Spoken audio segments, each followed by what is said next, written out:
we spoke of the difficulties of the mental being during our meet last. The difficulties that the mind has in seizing the supreme reality as it presents itself to the human consciousness. The difficulties are indeed many,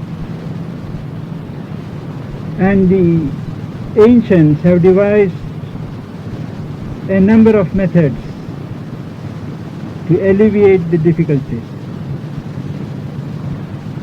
To take one instance, let us start with a story, a famous story in one of the Upanishads. There was a great sage, Varuna by name, who had indeed known the reality in his own way. And because he had known, there were always disciples, seekers who were flocking to him to know from him what is there to be known. One morning, his own son approached him and said, "Lord, teach me of the eternal." In those days, teachers didn't teach theory. They did not have books. They did not make the disciples write. They did not verbally teach what they knew. Their method was different, which we are on the verge of rediscovering today in the field of education. They believed in igniting the flame, in communicating the spark that would grow in the being of the seeker, the being of the student. So he called his son and said, "You wish to know the eternal, which is the food, it is the life force, the eye, the mind, the ear." It made no sense to the boy. So he said, "Know that from which all things are born, and being born by which they live, and at the end of the living in which they pass. Know that eternal." The boy said yes, and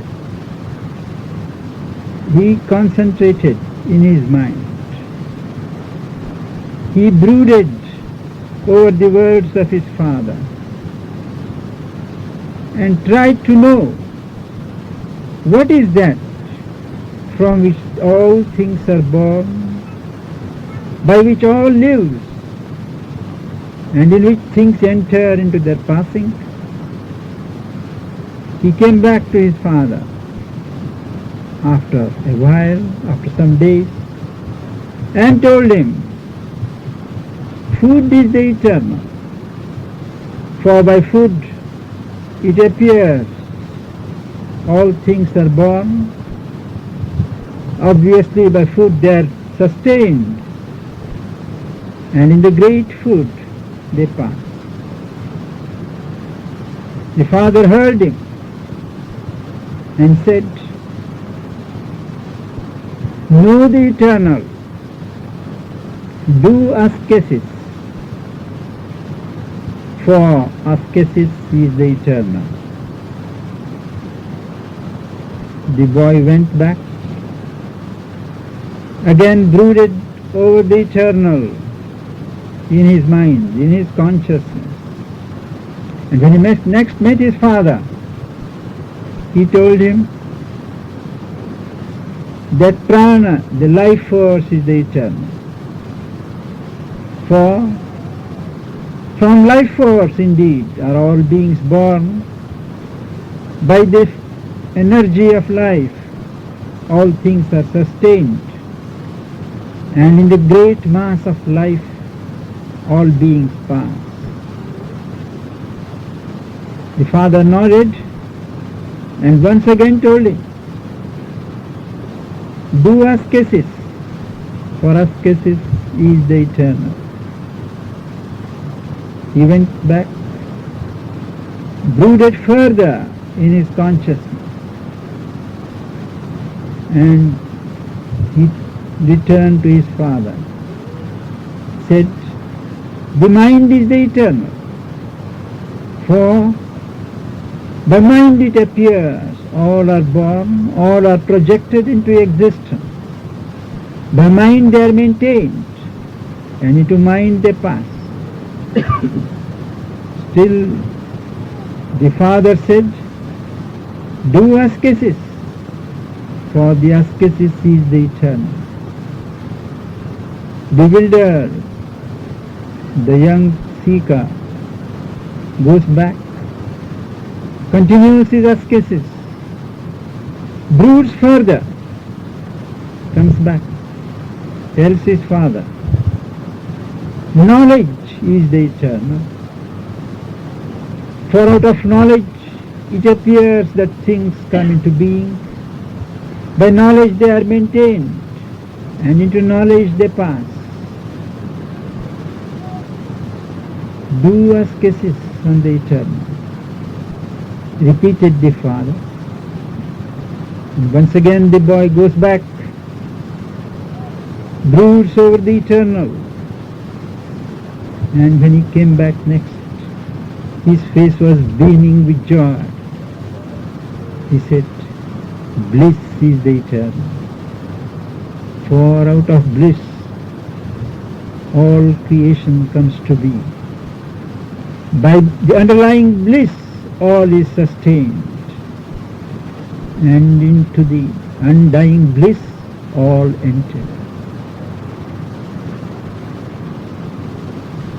The father did not impose further ascesis on the seeker, for he had indeed traversed the whole range of the becoming of the eternal.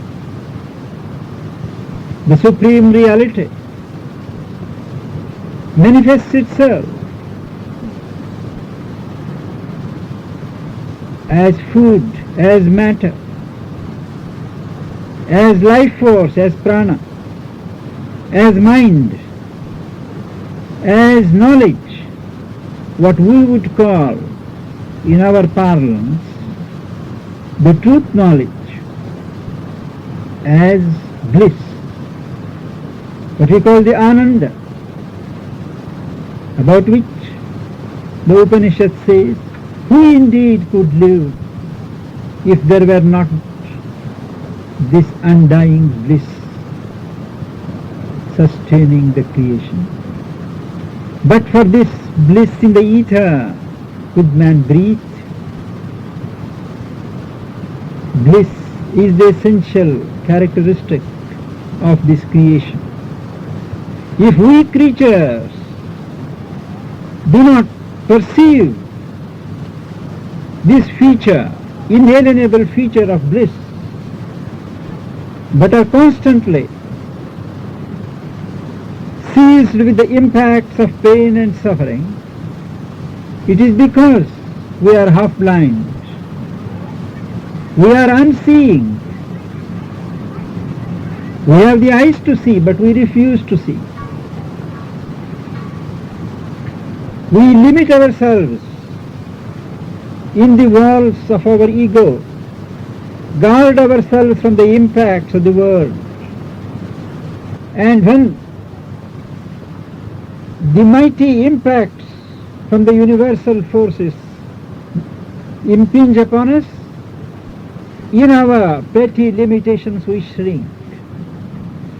And that shrinkage, translated in mental terms, in sensational terms, is what is called pain. If only we could enlarge ourselves who could break through the walls of ignorance and ego, every contact would be a vibration of bliss. Sri Aurobindo cites, refers to this legend of the realization of Brahman by the son of Varuna as one capital way for the human mind to realize the reality, to realize on each plane of being, comprehend on each grade of consciousness. Go ahead, but integrate in yourself the lower one before you go into the next, and thus cover step by step, plane by plane, the graded becoming of Brahman till you arrive at the highest. In so doing, you leave out nothing. You realize the divine existence, the divine soul in itself as also the expressed divine becoming, the nature soul. So in both the aspects, the passive and the active, you realize the divine reality. There are indeed other ways of realizing the Supreme. We have seen how in the yoga of knowledge, the aspirant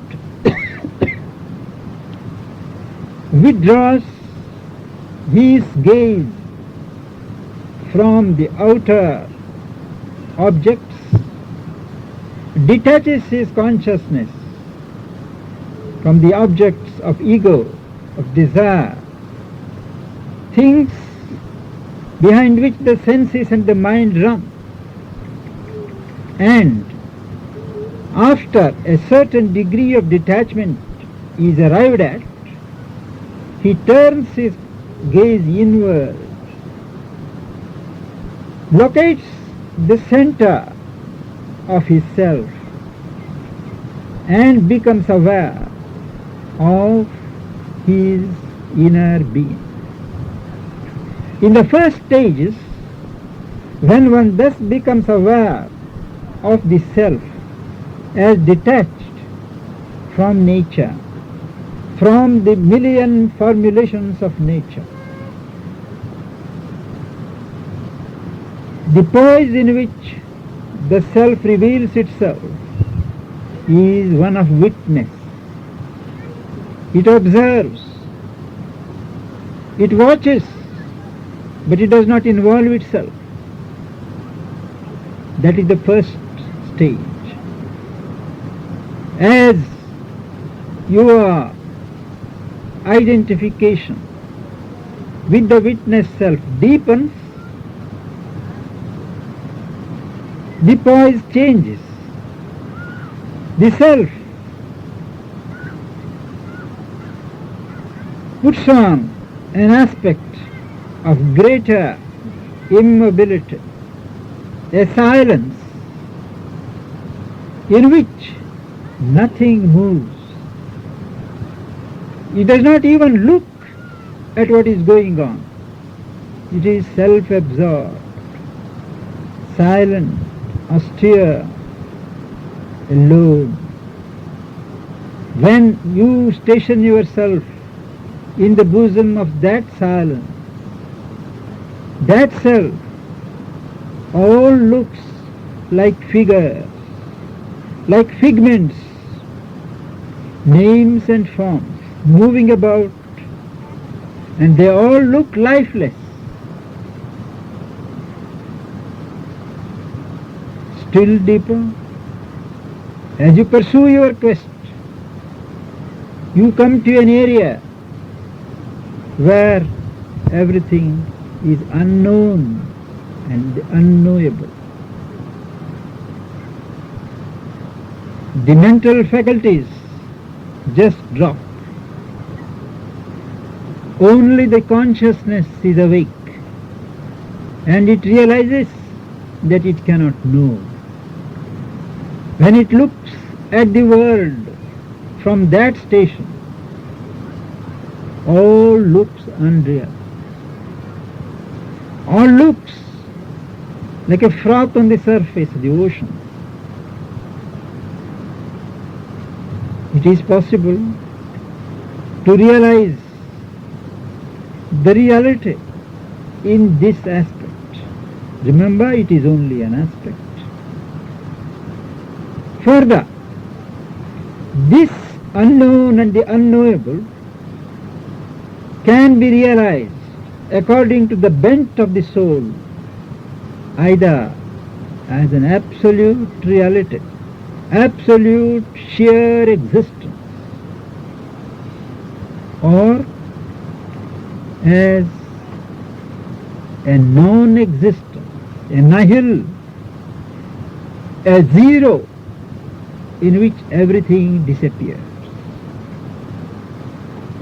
These are certain stages, types of realizations that one can have in the quest for the reality. Whichever way you pursue the quest in this line, the world stands out. The universe remains what it is. You are absorbed in yourself.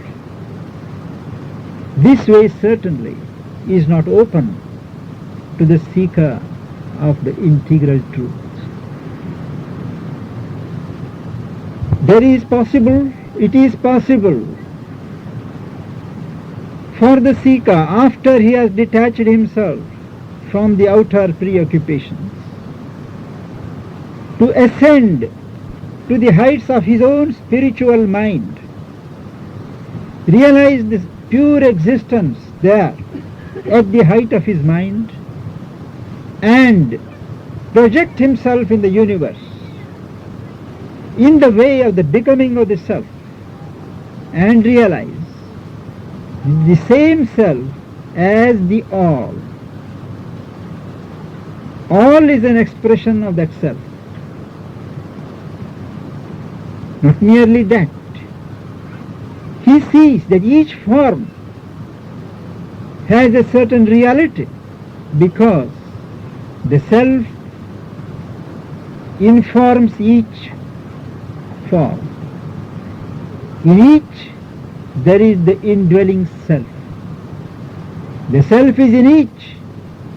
The self is there as each. It fills the universe, and it is not yet exhausted, it transcends.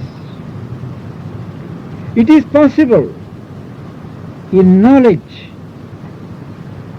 to grasp this reality, but in practice, in day-to-day life, one is apt to lose oneself in the mechanics of nature. One loses oneself in nature only as long as one looks upon nature as something alien to the self, as something foreign to the self, as described in the philosophy of the Sankhyas, where they look upon the whole creation in terms of nature, of the soul and nature. There is one mighty nature which is self-existent, self-operative, mechanical in its movements, but there are a million souls, and the activity of the self, of the nature, is reflected in this soul, in the individual self that watches. The very watching, the very witnessing of the soul operates as the sanction for the nature. And their philosophy is that once you awaken to this state of things and detach yourself refuse the sanction of the soul, the activity of nature comes to a standstill as far as your particular soul is concerned. So the result is a realized man, a soul which has realized its being, identity with the divine. It cancels the cosmic existence. So whether if one is active in the dynamics, he misses the static. If one remains in the static Brahman, one loses connection with the active dynamization of the same Brahman. The solution is in the individual. The bridge between the passive and the active aspects of the reality, between God and nature, between the creator and creation. The bridge, the living bridge, is man. Because he epitomizes in himself the divine. If the divine reality contains both the aspects in itself, the passive and the active, so does man. There is a level at which all is static, all is passive, silent. There are levels where there is movement, there is action, but they are not compartmentalized. There are walls of ignorance, indeed, which separate the one from other. But as one takes steps to thin and to dissolve these walls of separativity, it is realized that after all, action takes place on the bosom of this silence. It is the passive reality which sustains and pours itself into the active manifestation. It is in the measure in which man develops his consciousness in a comprehensive way, combines in himself his awareness of the static reality and comprehends the various formulations in manifestation. In a word, the active reality, that he proceeds and succeeds in embodying in himself the divine reality in manifestation. This, in short, is the theme of the chapter, the active and the passive Brahman in the synthesis of yoga.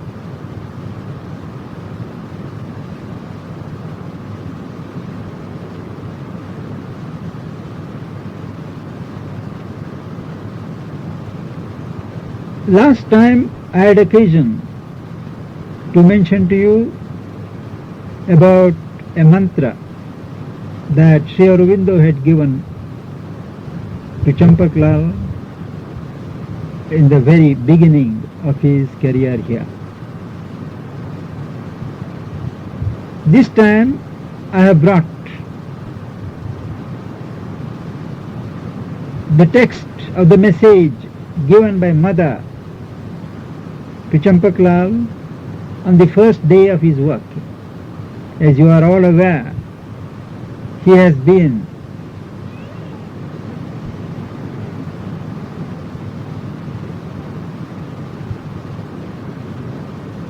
a worker with Mother and Sri Aurobindo during the last 4 decades, without break, continuous, and has been in certain ways a model for other workers. And the message that the Mother gave him and which has sustained him all through He was kind enough to share with me last week, and I thought you would be interested. I have written a small note on the message and entitled it The Ideal Worker. A number of sheets had to be typed for the mother. An inmate of the ashram did it in record time and neatly. When the file was handed to the mother, I was expecting her usual smile of appreciation and acceptance. But she kept quiet, turned to someone and remarked, "Mere labor." I was struck. For the first time it dawned on me that only the quantum of work is not enough in action in yoga, nor the elegance of form. Something else is required to turn work into worship. It is the spirit in which the work is done, the consecration that is brought to bear, that is most important.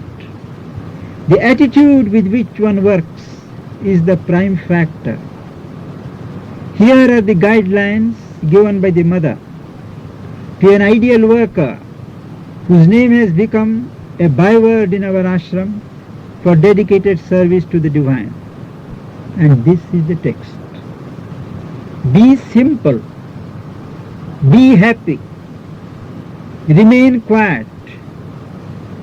Do your work as well as you can. Keep yourself always open to me. This is all that is asked from you. Be your natural self.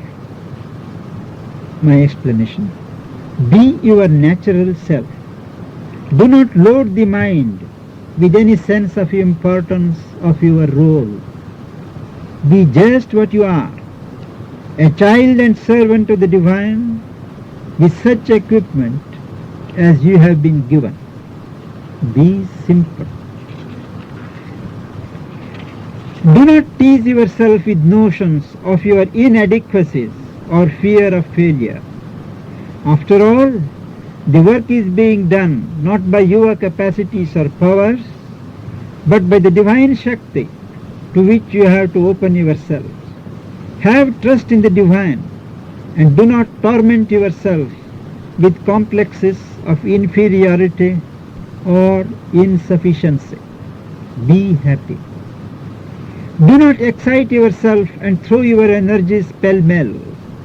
Effective work is done only when you are collected and calm within. Otherwise there is waste. The atmosphere is spoiled and the work suffers. Whatever the circumstances, hold yourself in your poise. Remain quiet. Exert yourself quietly and to the best of your ability. Serve according to your best light.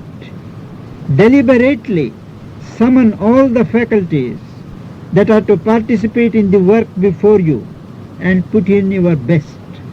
Remember, the best of today prepares you for a greater best tomorrow. Be always at your peak. Do your work as well as you can. Do not be centered in yourself, your abilities or disabilities. The most you can do on your own is but a trifle and of little significance in yoga.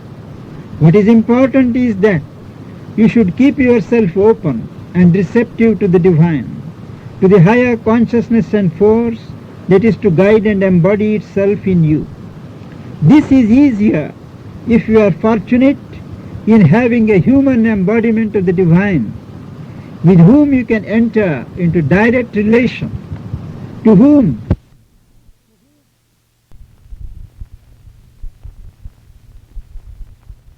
falls. Keep yourself always open to me. This is your part.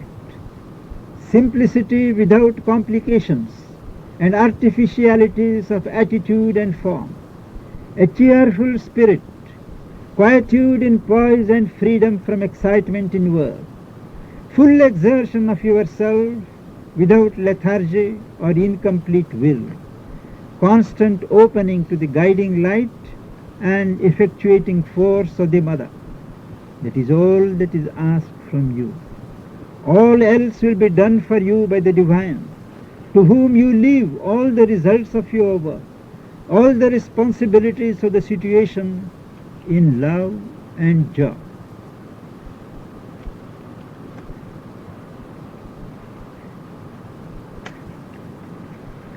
Questions?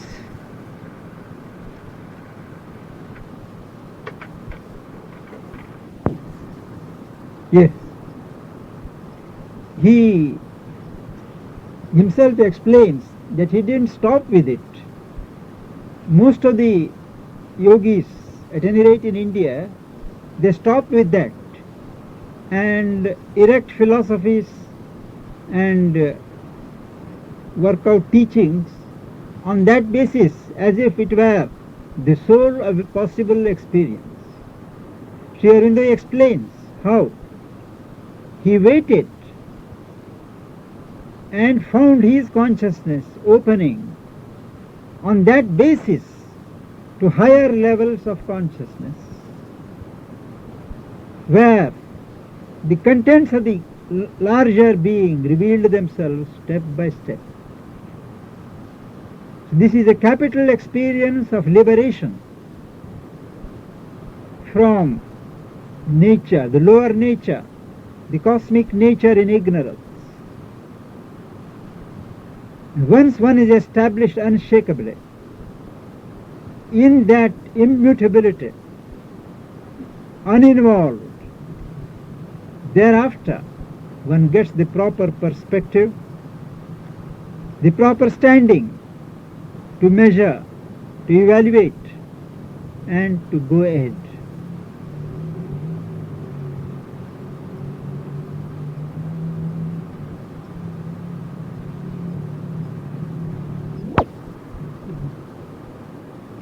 It was only 2 or 3 days ago that the mother was complaining, perhaps complaining is not the word, but explaining that the falsehood is again and again falling upon her. And she said it is worse than physical torture. If it was physical torture, she could bear it. But this falling of falsehood continuously, it is much more than she can bear. She said that the difference in consciousness has become so much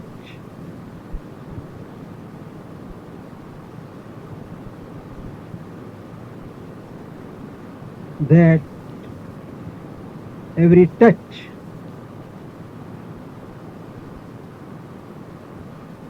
brings an ordeal. Her actual words were, falsehood is falling upon her again and again. Whether she meant the falsehood of the world around, outside, falsehood in the universe, or falsehood in the small world constituted by all of us, is more than I can say. But I do feel it is the responsibility of each one to see that in his or her individual life there should be no falsehood, so that when each person thinks of her, when each person sends her love to her in her present state, it reaches in its purity. In this atmosphere, thoughts have power, good or bad. So they go and reach their destination. And if each one can direct one's thought or love, feeling with as much purity in personal life as possible, that is sure to be of help.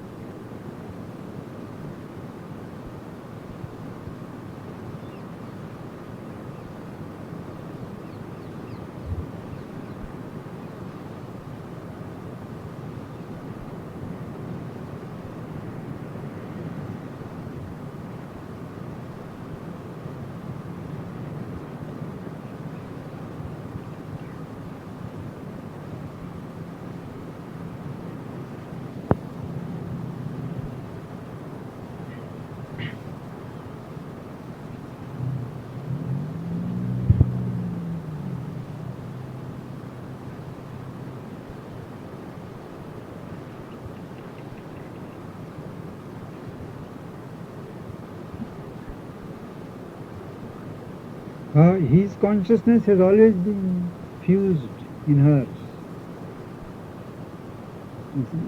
Even as he lives in the atmosphere in her. So her consciousness directs as before, as powerfully as ever. It is only her outer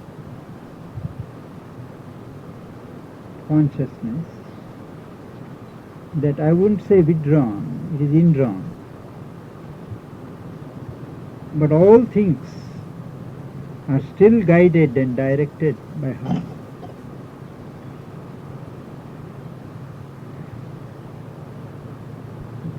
She is in touch in her own way with everything that goes on.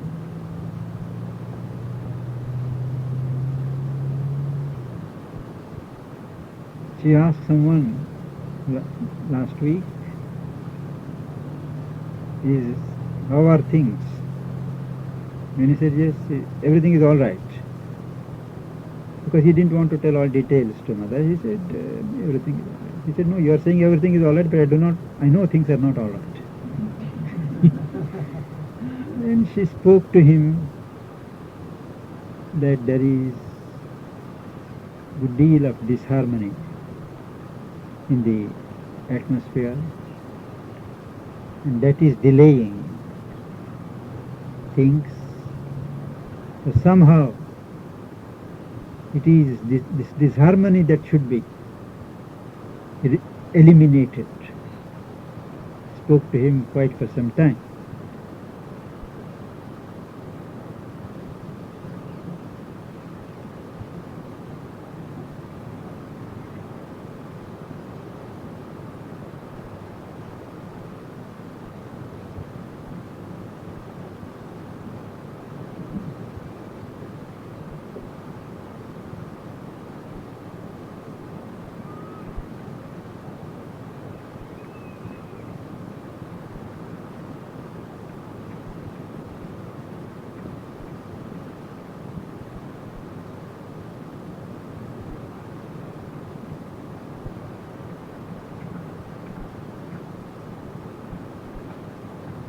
He said that the active Brahman is the same as the Shakti Brahman? Or what is the difference?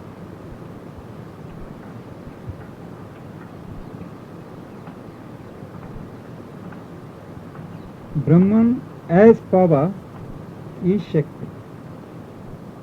Brahman itself as power, as consciousness, as existence, as bliss. So, when you speak of Shakti, it is a power of active Brahman. Power of active.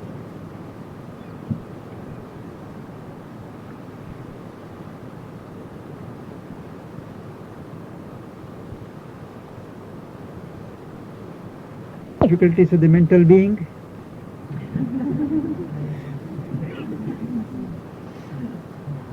So, our next step is to go to the cosmic consciousness when we meet next.